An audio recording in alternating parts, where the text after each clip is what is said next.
เนาะโอเคพี่น้องไอ้กะไปส่งสาวตาดำเข้าห้องทำโรงเรียนเรียบร้อยเนาะกะแวะเติมข้าวเติมของอีกพี่น้องไอ้ทางแม่น้องเชอเพิ่นรู้สึกว่ามีออเดอร์อีกเด้อเนาะมื้อนี้พี่น้องเอ้ยเนาะก่อนสิเดินทาง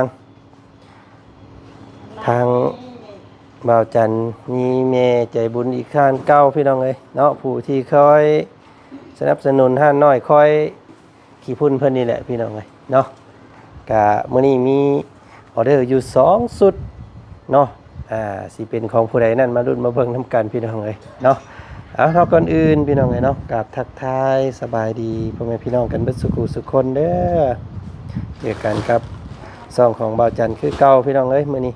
ก่อนสิเดินทางมื้อนี้เนาะมีทางแม่ใจบุญจากประเทศสวิตเซอร์แลนด์เนาะแม่เพิ่นเป็นคนไทยท่านเก่าท่านเดิมผู้ที่สร้างเฮือนให้น้องตะโลเอาละพี่น้องเอ้ยเนาะเพิ่นก็ยังบ่ปะบ่ทิ่มบ่าวจันทร์เนาะยังอยากสนับสนุนห้านสาว รัศมีเพิ่นพี่น้องเอ้ยเนาะหลายคนได้ยังบ่ฮู้ชื่อเจ้าได้บางคนก็ค่อยเอิ้นแต่แม่น้องเชอคือเขาเอ้ยอันอารมณ์ดีเพิ่นก็บ่ฮู้บอกเพิ่นมื้อนั้นว่าเมียเจ้าชื่อหยังเพิ่นก็ค่อยพันเห็นเล่ามื้อนั้นเพิ่นชื่อรัศมีว่ะลาวันเนาะพี่น้องเอ้ยฮู้แต่ว่าแม่น้องเชอว่าซั่น เอามื้อนี้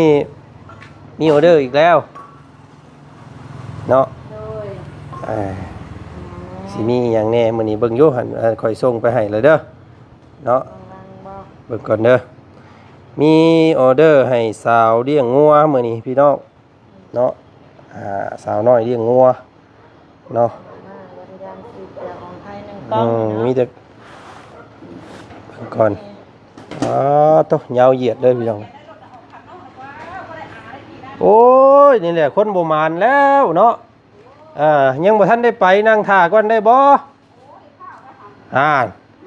แล้วการบาทนี่กำลังว่าสิเอา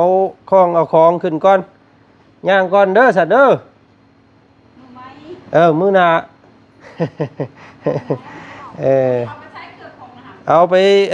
ให้คนอยู่ชังเชปูนเอ้าเฮ้ยเนาะเพิ่นว่าเพิ่นซื้อให้เด้เนาะหลานกับบ่มีคือกันมาซื้อซอยดีกว่า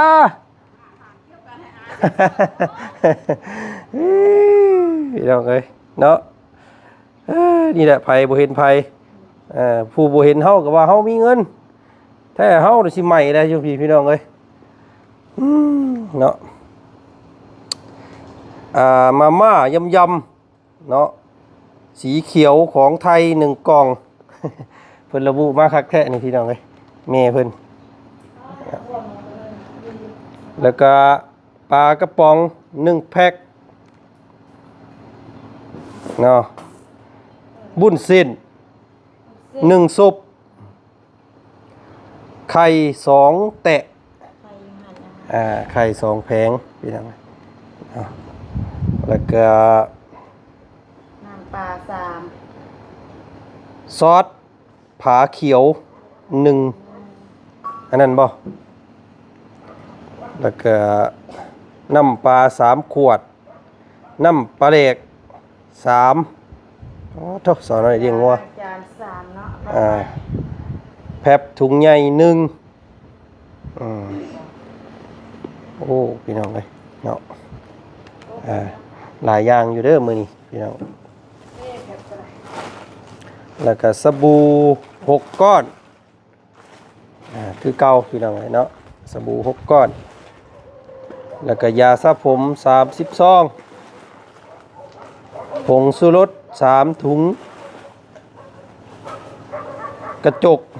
พี่น้องเนาะมีกระจกนำเด้อรอบนี้มีบ่ห่านเฮาโอ้มีได้พี่น้องกระจกนี่ ไปช่องมึง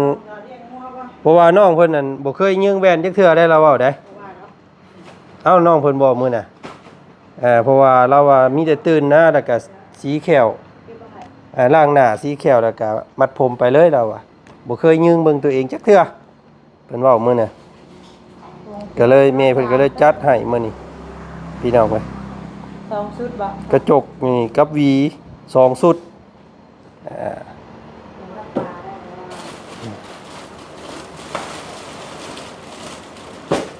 ฝ้ารับม่วงนะ เออ อุ้ยพกผ้าไปเย็นนั่นเนาะ เนาะ นี่เป็น2ชุดพอดีเลยโอ้งามเด้อเด้อพี่น้องเอ้ยนี่เป็นน่ารักมุ้งมิ้งมุ้งมิ้ง เหมาะกับเราเลยบ่ เหมาะกับเราโลดนี่ แบบถึงไงใช่ไหมบ่ กระจกเลย พอดีแบบว่าย่อมเยาพี่น้องทั้งบีทั้งกระจกอยู่นํกันเลย สบู่6ก้อนบ่ แม่นแล้วก็อันแม่เพิ่นว่าขนมเอลซี่นำเด้อ2กล่องเพิ่นลืมเขียน จะกล่อง 2เอลซี่สิประมาณนั้นพี่น้องเอ้ยเนาะให้แม่เชิญเพิ่นจัดให้ก่อนแล้วก็สิมีของมันของตะโลนำเด้อ โดย อีกสุดหนึง เอาตัวอันมาใหม่นั่น ของตะโลกับมาม่ายำคือกัน1กล่องไข่2แพ็คซอสผาเขียว1ขวดน้ำปลาน้ำมันพืชผงชูรส2ขนมเอลเซ่1แล้วก็นมเล็กตะซอยกล่องเล็ก เรื่อยนะกินได้ น้ำปลา2ปลาล่า2พี่น้องเอ้ยของอันตะลุเพิ่นเนาะตัว ยังคง32แล้ว แม่น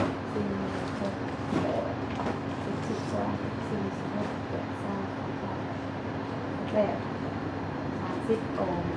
แกไม่ได้เลย2ช่อง โอเคอ่า ได้ของร้านนะ อ่าอืม น้ำปลา อันนี้พี่น้องกับทางของบ่จันกะ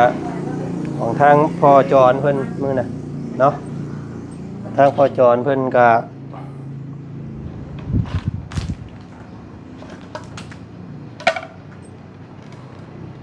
อันนี้ของทางพ่อจรเพิ่นมื้อนั้นยังอยู่1ชุด2ชุด3ชุด4ชุดพี่น้องเอ้ยเนาะสี่แล้วก็มีตัวนี้น้ำนี่ของพอจรเพิ่น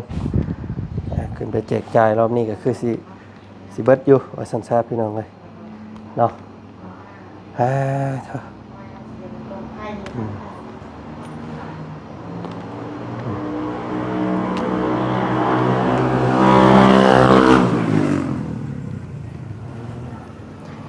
อะไรเนาะ 2 ขวดเด้อน้ำปลา2แล้วเด้อ โอ้มันยังเฮ้ย ฮะอันนั้นเนาะบางซีรีส์บ่เด้อเด้อ โอ้ น้องมันได้คือซ่าอาจจะกล่องเขาบ่อาจจะกันไปก่อนตามบ่เดี๋ยวใส่ตัวนี้ก่อนตะโล น้ำเด็กตะซอยเด็กตะซอย1แพ็คหนึ่งอันนั้นบ่กล่องเล็กแพ็คหนึ่งกล่องเล็กอันนั้นแพ็คหนึ่งแหละ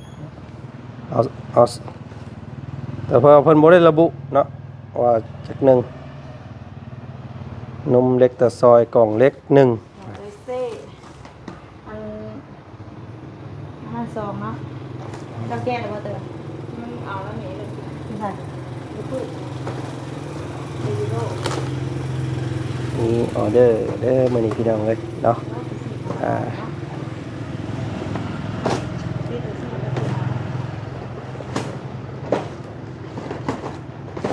น้องร้านขนมเอลเซ่เพิ่มให้เพิ่น2เนาะ น้องร้าน2เนาะอันตะโลนึงเนาะ แม่น ตะโลนึงไข่บัว2ไข่ตะโลอีก2น้องร้านกะ2ก็มีของลูกน้องทิ้งบ่ แม่นลูกน้องทิ้งนี่น่ะสิอยู่นํกันกับน้องร้านนั่นแหละ2อัน ที่รุ่มมันนะว่าบ่ น้องทิ้ง1เนาะ เอาไว้เอานั่นรถเอาใส่กับน้องรันนั่นแหละ นี่บ่แม่นเป็นของใหม่เป็น เพราะว่าเพื่อนเราใกล้กันอยู่ ใส่กันได้ว่ามันก็เจกันเนาะ ทางบ่จันทร์สิไปแยกให้เพิ่นดอก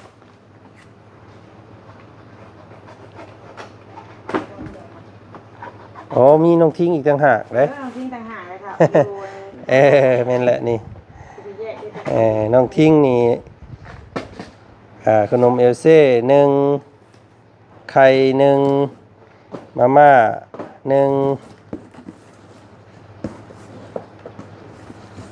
เซ่ อันนี้ให้น้องทิ้ง มาม่า มาม่าโอเคแล้วก็ ไข่นั่งเนาะ โดย ไข่ของเรา ไข่ของน้องทิ้งหนึ่ง เตื้ออันนา ฝากน้อง มันก็ติ้ว ทิ้ง หน้าเขาเตื้อ น้องทิ้งกะโอ้เป็นยังไงเนาะน้องเพิ่นก็หัวซักลงซ่านมือน่ะเกือบไม่เสียบตูดแล้ว ดอนก็จูงไปได้ มักนิสัยแล้วได้น้องทิ้งนี่ ไข่ยัง ยิ้มตลอดบ่ได้แพ้ได้เพื่อนให้เฮ็ดหยังก็เฮ็ดพี่น้องเอ้ยเนาะ นั่งกับตะโล่ในที่ประจงเนาะ โดย สาม ได้3สุดเด้อมื้อนี้พี่น้องเอ้ยนี่น้องเชื่อเพิ่น เบาๆ เนาะจะว่าได้ออเดอร์นี่จะว่าปิดห้านเด้อไปจักมื้อนี้เนาะ ใช้ลูกหน้าพ่อ ต้องไปลกหญ้าอยู่นะผมจักเนาะเพิ่นได้ออเดอร์เด้ เอ้ยเด้อนี่กำลังใจถ่าย เออเนี่ยเอา ก็เต้นกัน ลองเบิ่งใส่เป็นถุงเอาสิเอาใส่ข้างหลังไปเลยมื้อนี้พี่น้องไป ถ้าเบิ่งไปน้ำบ่ จังว่าเด้อเนาะไปนำบ่บุญเด้อบ่จักคือยังสมอยอยู่บ่เพิ่งเพิ่นนี่ก็ได้เมื่อวานนี่ก็ผู้ใดก็มีแต่สงสารแต่บ่เพิ่งเนาะหัวซักลงคลองนั่นโอ้ยว่าซั่นอีแนวเจ็บตัวนี่ก็ให้แต่บ่เพิ่งแท้ว่าซั่นเนาะ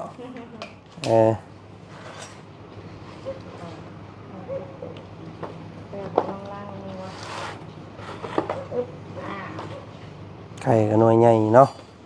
งามอยู่ไข่เบิดแล้วบ้างบอกเบิ่งก่อนเนาะ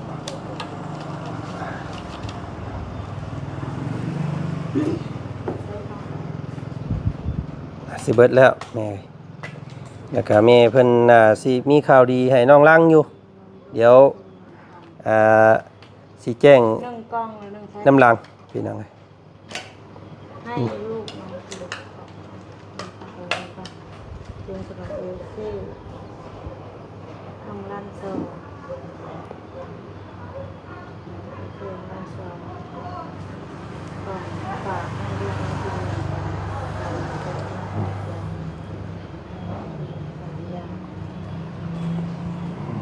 ก็แม่น้องทิ้ง3อย่างเขาคลองกับแพงช่วงนี้พี่น้องเลยเนาะขึ้นเบิดทุกทิ้งทุกอย่างเนาะเครื่องใส้เครื่องบริโภคนี่พี่น้องเลยดึกดีปวดโพเนาะ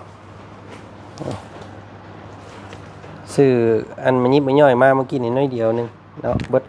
10,000 บาทพี่น้องเลยโคตรเดียว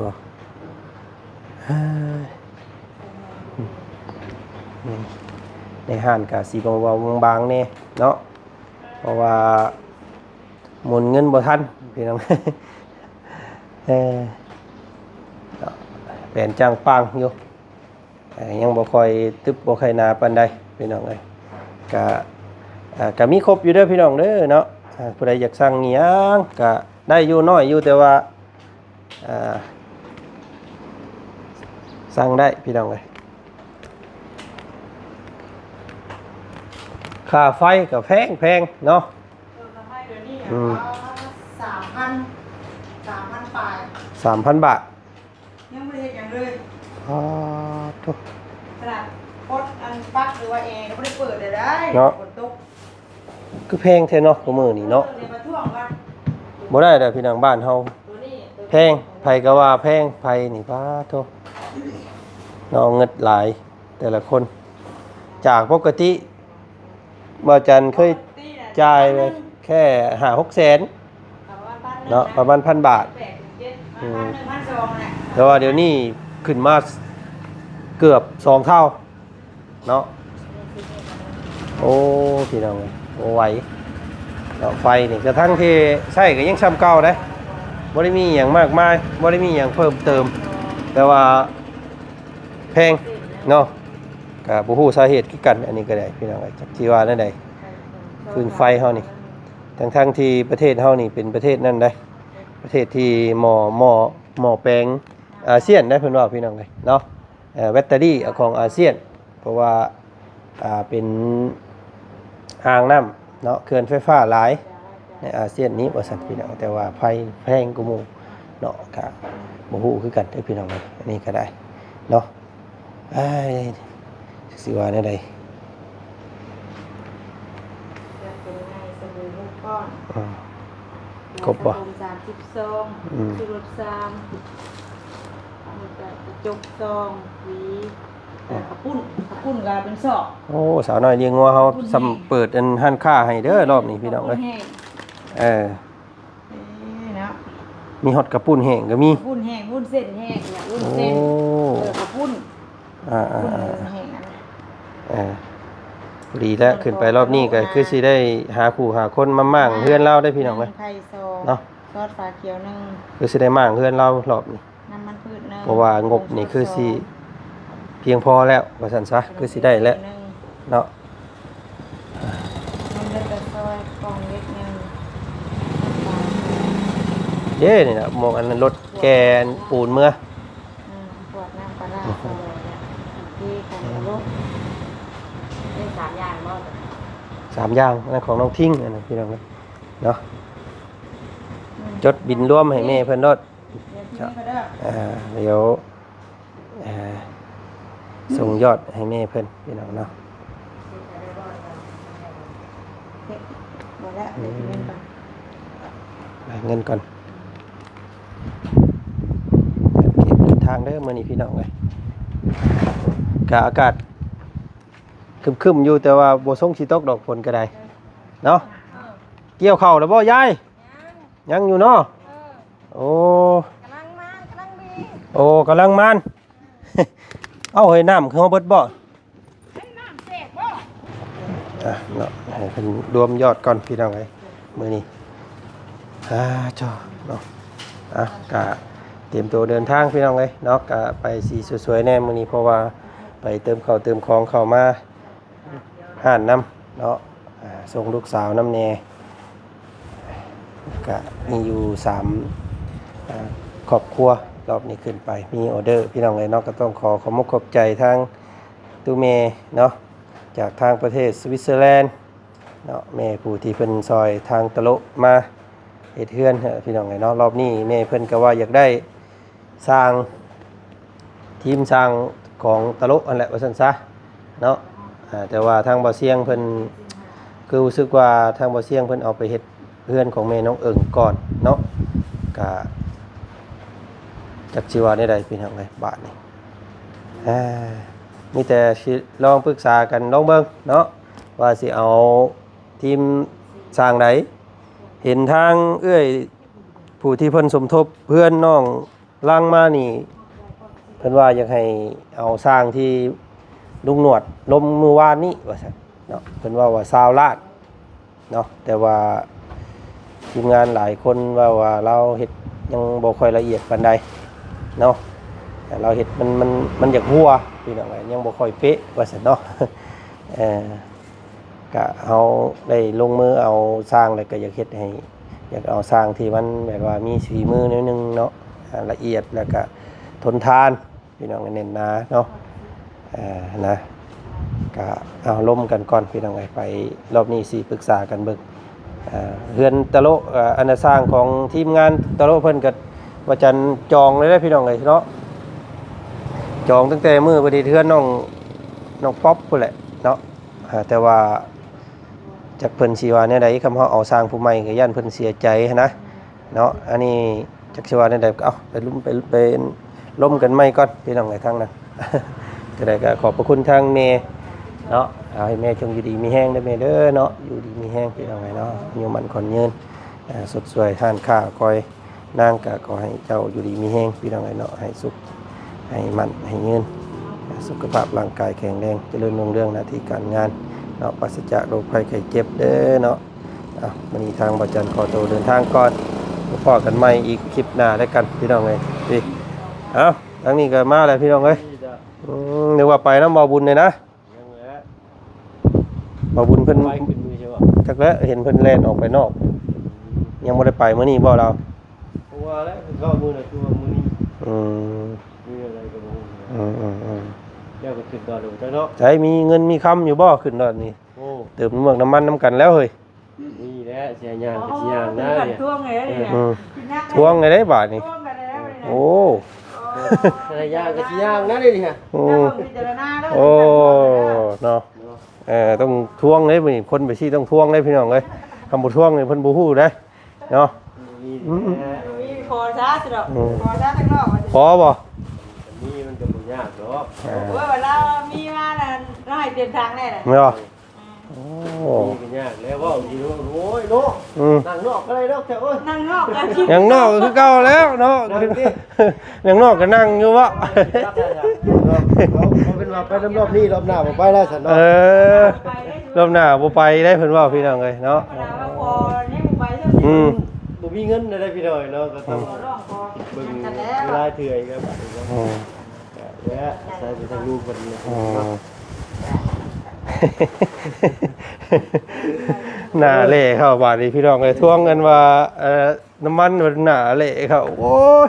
บ่เหยาะซื่อเด้อเนาะไปกันพี่น้องเอ้ยเดินทางไปนำกันแหละพอมีครูมีหมู่จัดกันไปผู้เดียวเนาะไปเบิ่งน้องลั่นพี่น้องน้องลังเนาะเบิ่งช่วยกันนะรูปแรกเพิ่นเนาะก็คือสิเพียงพอแล้วเนาะพี่น้องเอ้ยถ้าว่าขาดก็ขาดแต่พวกเทพื้นตะลุ่มตารางเนาะพวกทรงพวกสีนี่แหละพี่น้องคำว่าสิขาดก็ได้ยังผาไม้เสลานี่แหละมีค่าสร้างค่าไม้เนาะแม่นค่าสร้างค่าบานประตูค่าสังกะสีนี่น่าจะได้แล้วยังตัวผาเสลาเลยพี่น้องเด้อเนาะคำว่าหลักๆแล้วก็ได้พวกบ้านต่างประตูนี่คือสิยังเนาะบานประตูนี่คือ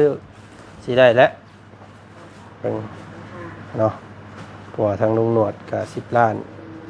เจ้าก็2 ล้านทางข่อยก็30 ล้านแล้วก็มาอีกมื้อนี้อีก6 ล้านก็พังเบิ่งพี่น้องไล่เบิ่งก่อนแล้ววันพอเดี๋ยวบ่จันสิแจ้งให้พี่น้องเบิ่งส้มอีกคือกันว่าลุงหนวดเพิ่นสิเอาภาคส่วนใดเนาะสิสมทบค่าสร้างบ่หรือว่าสิเอาเป็นแนวอื่นบ่ก็เดี๋ยวติดตามเนาะพี่น้องทางบ่จันก็แล้วแต่ทางหมู่ครูเพิ่นสิเอาแบบใดบ่จันนี่ใดก็ได้บ่จันพี่น้องเอ้ยเนาะก็ให้บ่จันเป็นค่าสร้างก็ได้เนาะสังกะสีพี่น้องเอ้ยทั้งแม่เพิ่นอยากได้สังกะสีเนาะทางบ่จันนี่เพราะว่าสิเป็นที่กำบังแดดร่มเพิ่นว่าพี่น้องกันเนาะอยากให้เป็นหมู่ภาคส่วนสำคัญเนาะแม่ผู้ที่เฮ็ดเฮือนตะโลนี่ก็เพิ่นว่าอยาก